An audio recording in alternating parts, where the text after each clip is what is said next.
My name is Mike Hartman. I'm a hotelier in the Out Islands of the Bahamas. I'm the president of the Bahamas Out Island Promotion Board. I'm also the chairman of the Sustainable Development Committee for the Bahamas Hotel Association. Today, speaking on behalf of Peace and Plenty Resort and Hotel in Exuma, which is celebrating its 50-year anniversary this week. And as a fellow hotelier and the president of a great organization like the Out Island Promotion Board, we're honored to represent them and be here talking about their accomplishments over the last 50 years. Now, can you tell me more about those accomplishments and what does it mean in the sort of context of today and green issues? Well, the mere fact that they can actually proclaim a 50-year business history in the Out Islands of the Bahamas, which are incredibly fragile, delicate tropical islands with very, very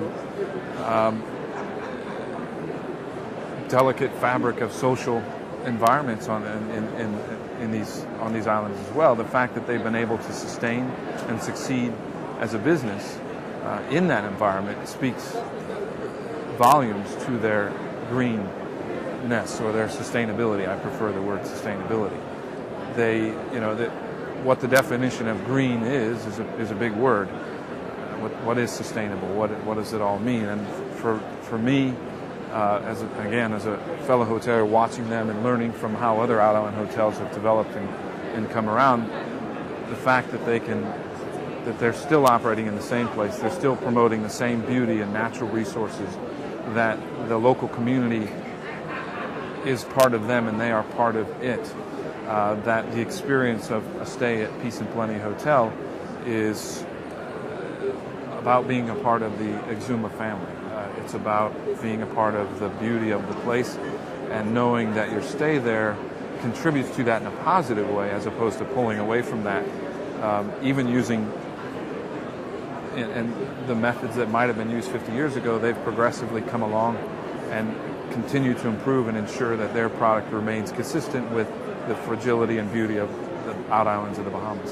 What do you see as a major challenges about getting that word out and getting people educated about what you're actually doing? I think the challenges have changed, or perhaps lessened, in the last couple of years. I think with the new, quite dramatic focus on world climate issues and other environmental aspects, that the challenge is getting a lot easier. People are recognizing that this is an important part of how they should make a decision about a vacation. I think 50 years ago, obviously we didn't consider it at all.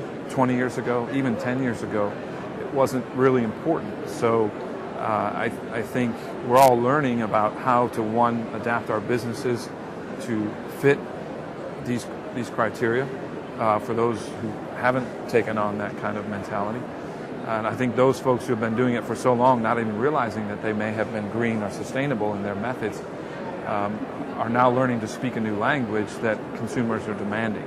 So the challenge is, I think the biggest challenge is that there's a whole lot of hype out there, and that what's real sometimes gets overshadowed by what we call greenwashing, or what you referred to earlier. So I think the key there is to come through with the real thing. And again, I have to refer back to the fact that they've been there 50 years in that environment, in that community, and the fact that for me speaks of more credibility in getting out that word about their accomplishments from a sustainability standpoint than any other aspect of what they do. And do you think we're here at Caribbean Marketplace, do you think it can act as a blueprint for other hotels and other organizations in the region? And do you think that people can learn from your experience? And what do you think they can learn from your experience? Certainly it's a blueprint. It's again, I'm a fairly young fellow, and again, as a fellow hotelier, looking at 50 years of history, they've done something right, and they're continuing to do something right, particularly getting the recognition they're now getting for the sustainable efforts that they've taken on.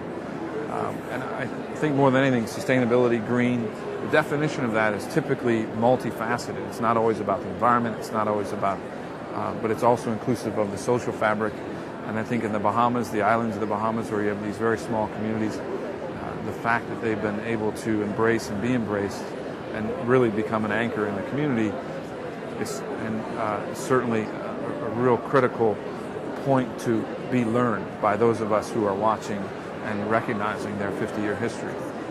And how do you think perceptions differ in the US compared to Europe in terms of these kind of issues? With a bit of jaded perspective, given I come from the US, but my perspective is a little more focused on the environment than many others. I think, unfortunately, the US is just starting to realize that the status quo and the way we consume, the way we live our lives is not acceptable for the long term for our children and their children's children. I think Europeans somehow have figured it out long ago that we need to be, apply some common sense rationale to the way we live, and still have the comfort and luxuries that we need and want. So the perceptions, luckily, are finally changing in the U.S., in my opinion. But I think Europe still has the advantage of being a little more ahead in that perspective.